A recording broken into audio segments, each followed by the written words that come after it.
Hi class, welcome to the third video lecture for week 1. In this video lecture we are going to continue what we were talking about in the last video lecture, critical thinking, but focus more on how to be a practical thinker. So some key points we want to remember from the last lecture. First, we critically think every day.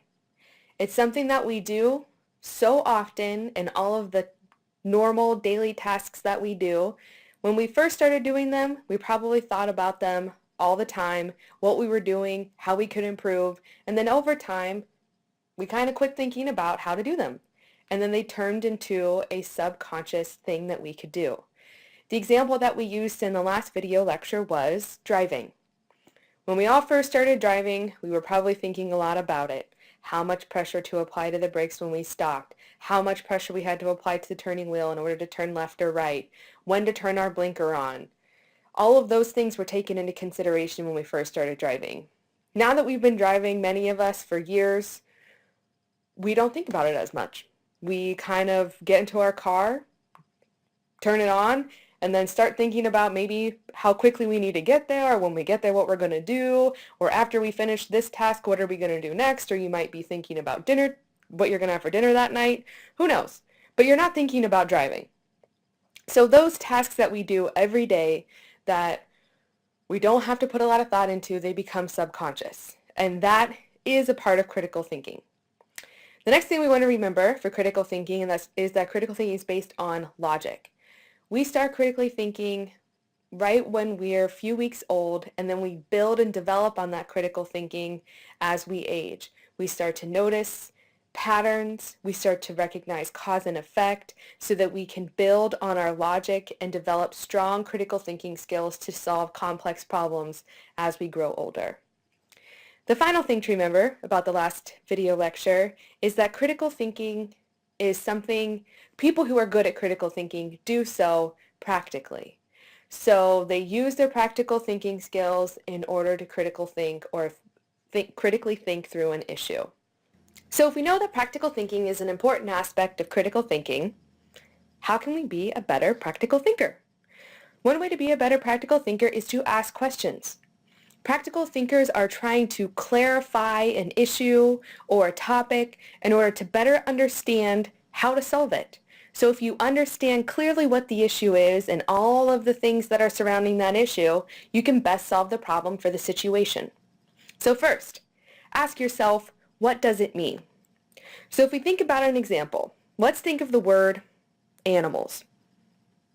When you think of the word animals, what are some things you think of? Maybe your dog, your cat, some very clearly things that we classify as animals. But what about fish? Is that an animal? Insects? Are those animals? And when we think about animals, is it good or bad to eat them? Do we have a strong opinion about that? Maybe we do, maybe we don't. But one of the things that you're going to do as a practical thinker is clarify those. Think about the word animals, what it means to you, and what it might mean to someone else. Next, how many supporting reasons and objections do we have?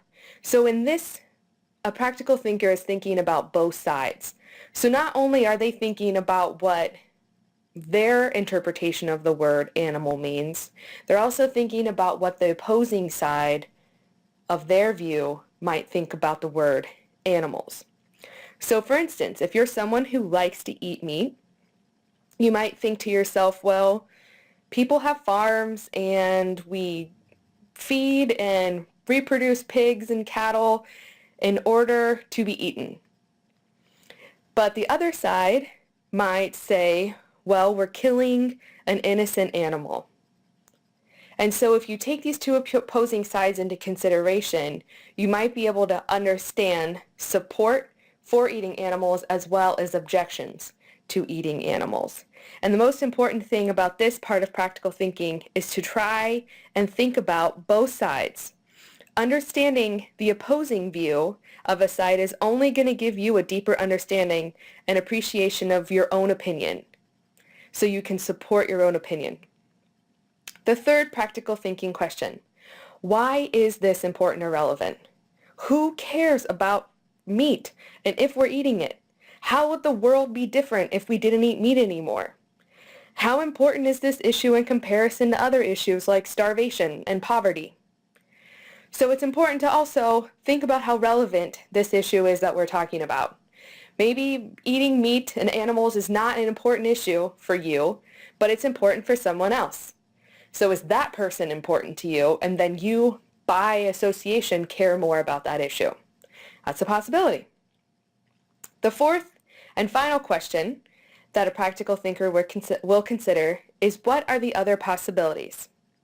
So you might explore alternative possibilities to this animal question. So for instance, animals who are smarter, we should not eat those animals. So we don't eat chimpanzees or dogs or cats because they're smarter than animals like fish and chickens. Or maybe we feel okay because we're eating animals that are raised in happy environments and are sacrificed in a friendly manner so that they feel the least amount of pain. Maybe that makes eating meat okay for us. But what about animals that die naturally? So if we don't support killing animals to eat them, what if we ate animals based on them dying naturally? Does that make it better? Who knows? But these are practical thinking questions, questions that you ask yourself to clarify the issue at hand.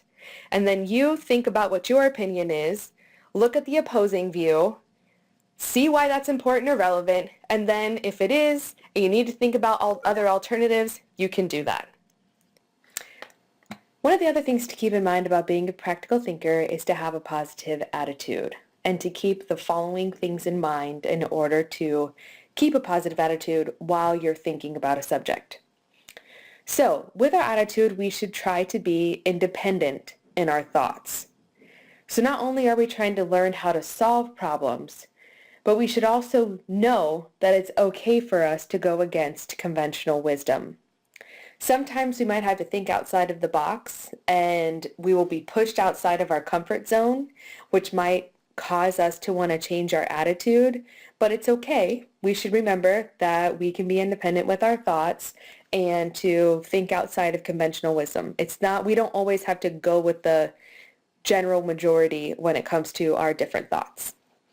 Second thing with attitude is to be open-minded. A good thinker tries to look at evidence objectively.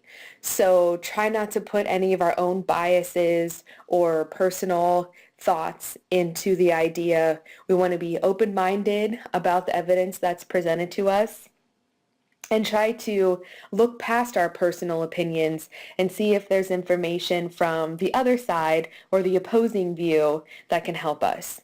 One of the things about being open-minded that I always try to mention is it's okay to change your opinion sometimes. We get so caught up in trying to stay the same way and be like a stick in the mud and say, I feel this way and I can't change my mind.